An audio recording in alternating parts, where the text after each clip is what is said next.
नमस्कार दोस्तों, मैं नवनीत नाग। आज हम बात करते हैं एक ऐसी घटना की जो घटित हुई थी काफ़ी वर्षों पहले मतलब तकरीबन 40 साल पहले। कहाँ हुई थी?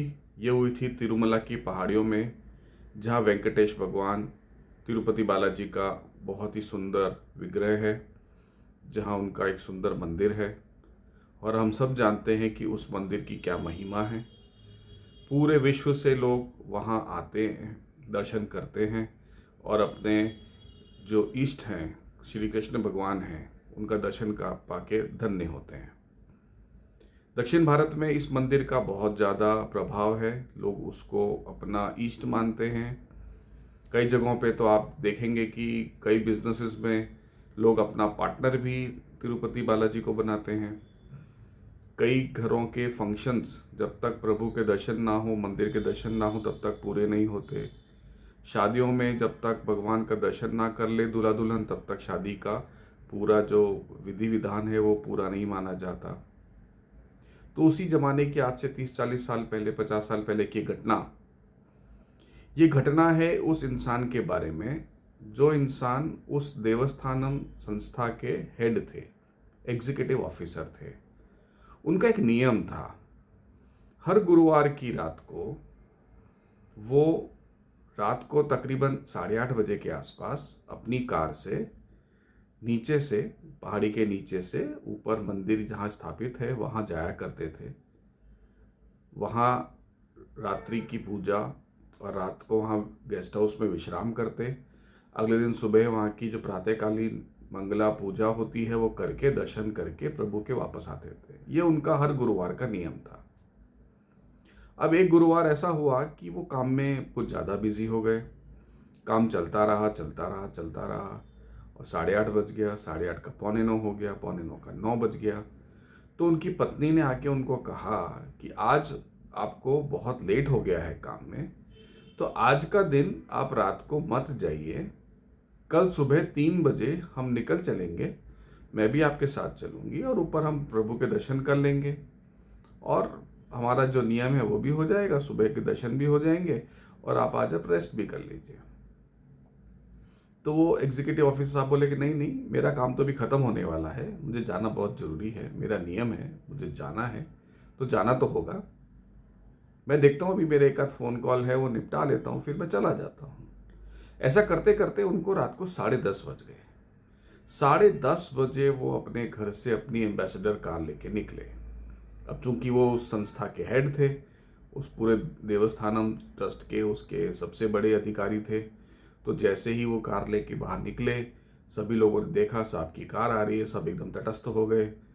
जैसे ही वो उस पहाड़ी पे चढ़ने के लिए जो टोल बूथ बनाया था, एक नाका बनाया था, वहाँ पहुँचे तो वहाँ पे जितने भी सुरक्षाकर्मी थे उन्होंने आके उनकी गाड़ी में उनको सलाम किया, उनको बताया कि सर आज तो कुछ गजब की भीड़ है, इतनी भीड़ तो बहुत समय के बाद है, इतने ज़्यादा भाविक लोग आए हैं दर्शन करने के लिए, इतने लोग दर्शनार्थी हैं कि क्या बताएं। तो बोले अच्छा आज बहुत ज़्यादा भीड़ है? बोले हाँ जी साहब।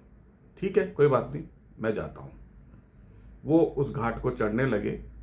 नीचे से तिरुमला पहाड़ी को चढ़ने के लिए घाट का रास्ता आता है और उस जमाने में सुरक्षा कारणों से वो घाट को रात को बंद कर दिया जाता था और सुबह 4 बजे उसे पुनः सुबह चालू किया जाता था।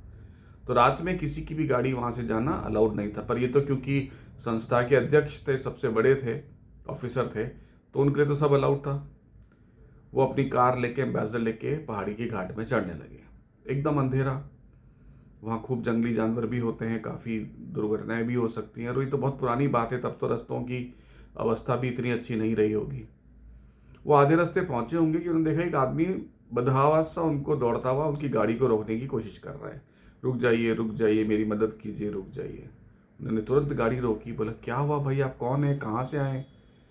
तो बोला कि साहब मेरी गाड़ी यहाँ ख़राब हो गई है, मैं यहाँ फंस गया हूँ, कृपया मुझे लिफ्ट देने की कृपा करें।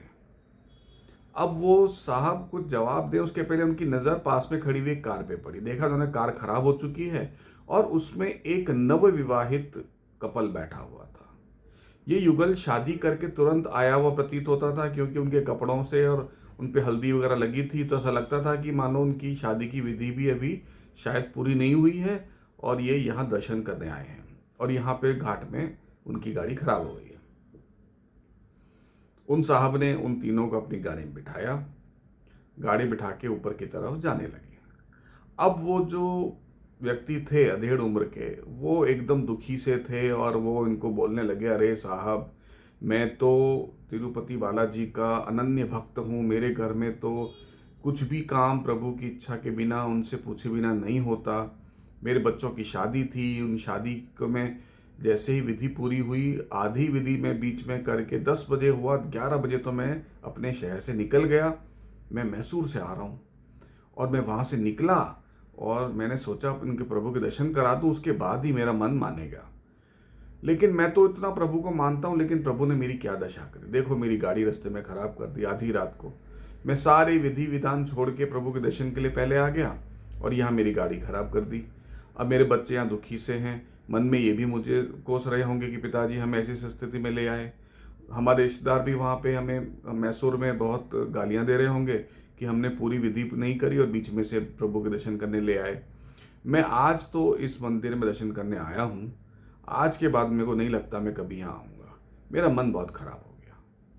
मैं इतना मन लगा के प्रभु की पूजा करता हूँ, पाठ करता हूँ, इनको मनन करता हूँ, और प्रभु ने मेरा ऐसा किया, मेरा ध्यान नहीं रखा। एक मेरी छोटी सी इच्छा थी कि मेरे बच्चों की शादी का मैं उनको उनके प्रणाम करने, उनको आशीर्वाद लेने यहाँ बच्चों को लेके आऊँ, और उन्होंने मेरा सारा सिस्टम, पूरा प्रोग्राम ख़राब कर दिया। क्या करूँ? ऐसा बड़बड़ बड़बड़ करते करते पूरे रास्ते में वो बात करते रहे, तब तक गाड़ी ऊपर पहुँच गई। अब जैसे ही साहब की गाड़ी ऊपर पहुँचे, पूरा का पूरा जो वहाँ का महकमा था वो एकदम सचेत हो गया कि साहब आ गए हैं। तो साहब ने तुरंत से अपने लोगों को बुलाया कि देखिए, मंदिर बंद होने में सिर्फ आधा घंटा बचा है, 11:30 बज चुके हैं, 12 बजे मंदिर बंद हो जाएगा। ये लोग बहुत दूर से आए हैं, सबसे पहले इन तीनों को वीवीआईपी के कैटेगरी में ले जाके दर्शन कराओ, क्योंकि ये बहुत थके हुए हैं, बहुत दूर से हैं और इनकी शादी की विधि भी पूरी नहीं हुई, इनको सुबह वापस निकलना है। इनकी गाड़ी घाट में ख़राब हो गई है, किसी को भेजो, तुरंत उस गाड़ी को टो करके ऊपर लाए, उसको तुरंत से ठीक करे, ताकि सुबह ये लोग यहाँ से निकल पाएँ और अपने घर पहुँच पाएँ और शादी की जो बाकी विधियाँ हैं वो पूरी कर पाएँ। ऐसा करके उन्होंने सारी व्यवस्था कर दी, उनका दर्शन हो गया, बात आई गई हो गई। वो अपना नित्य क्रिया अपने गेस्ट हाउस चले गए, सुबह दर्शन किया, वापस आ गए। कुछ दिनों के बाद उन्हें एक पत्र मिला। उस पत्र में उन्होंने जब पढ़ा, उसे खोला, तब उन्हें मालूम चला ये पत्र उसी व्यक्ति का है जो उनके साथ कार में उनके साथ ऊपर गया था। उस व्यक्ति को पता नहीं था कि वो देवस्थानम संस्था के सबसे बड़े अधिकारी के साथ कार में ट्रैवल कर रहा है, लेकिन बाद में तो पता चला होगा। तो उन्होंने उनको पत्र लिख के धन्यवाद कहा और अपने व्यवहार के लिए तुरंत से माफ़ी मांगी कि मैं कितना नीच मानसिकता का इंसान हूँ। मैं प्रभु की लीला को समझ नहीं पाया और मैं अपने मन से अनायास ही बड़बड़ करता रहा और मैंने प्रभु को न जाने क्या क्या कह डाला। अगर मेरी गाड़ी खराब नहीं होती, सब कुछ ठीक रहता, मैं एकदम व्यवस्थित समय से ऊपर पहुंच भी जाता, तो 1-2 दिन तक दर्शन होने की मेरी कोई संभावना नहीं थी, क्योंकि इतने ज़्यादा दर्शन करने वाले दर्शनार्थी वहाँ थे, इतनी भीड़ थी, मैं अपने बच्चों को दर्शन करा ही नहीं पाता और समय समय पहुँच ही नहीं पाता। प्रभु ने लीला रची, मेरी गाड़ी खराब करी। प्रभु ने ऐसी लीला करी कि आपको लेट किया और आपको उसी समय आने के लिए बोला, और जब मैं रास्ते में फंसा था, आप ही मेरी मदद करने, कोई और नहीं आया। कोई और आता तो शायद मुझे इतनी मदद नहीं हो पाती। आप संस्था के सबसे बड़े अधिकारी होने के कारण ऊपर लेकर आए, वीवीआईपी में मुझे दर्शन कराया, जो मेरे लिए असंभव था। तो प्रभु ने अपने दर्शन देने के लिए मेरे लिए कितनी लीला रची, और मैं एक मूढ़ इंसान अपने शब्दों से कितना उनको आहत किया होगा। मैं जिन शब्दों में प्रभु की माफ़ी मांगूँ कम है। ऐसा कह के उसने अपना पत्र समाप्त किया और बहुत बहुत बार माफ़ी मांगी, प्रभु से भी और उस व्यक्ति से भी। ये घटना जब हम सुनते हैं या इसको पढ़ते हैं तो हमें याद आता है कि हम भी जीवन में हर कदम बेकदम पे प्रभु के साथ ऐसा ही व्यवहार करते हैं, ये सोचे समझे बिना कि जो प्रभु कर रहे हैं वो शायद नहीं, वो हमारे अच्छे के लिए, हमारे भले के लिए ही कर रहे हैं। वो कुछ ऐसी व्यवस्था कर रहे हैं कि हमें हमारे क्षमता हमारे कर्मों के हिसाब से अच्छी चीज़ मिल सके, उसकी व्यवस्था वो कर रहे हैं। उस व्यवस्था में कई बार हमें तकलीफ का सामना करना पड़ता है, लेकिन हमें लगता है कि भगवान हमें दंड दे रहे हैं। ऐसा नहीं होता। आपके साथ जीवन में कभी ऐसा हुआ है? क्या कभी आपने ऐसा सोचा है कि भगवान ने मेरे साथ ऐसा क्यों किया? विचारिए, सोचिए। हम आज का सोचते हैं, प्रभु तो हमारे अगले जन्म तक का भी सोच के रखे हुए हैं कि हमें आगे क्या होने वाला है, कैसा होने वाला है। तो अपने अपने इष्ट पे, अपने प्रभु पे, अपने कृष्ण पे भरोसा रखें। वो कभी भी कुछ भी खराब नहीं करने देगा। आपका अहित तो असंभव है। अगर कुछ आपको लग रहा है कि आपका अहित हो रहा है, तो हो सकता है वो प्रोसेस है जिसके थ्रू आपको निकालना कंपलसरी है, और वो भगवान आपका हाथ पकड़ के वहाँ से निकाल रहा है और आपको एक सुरक्षित जगह ले जा रहा है। सोचिए, विचारिए और इस पे मनन करिए। हो सकता है जो मैं आपको कह रहा हूँ वो सही हो।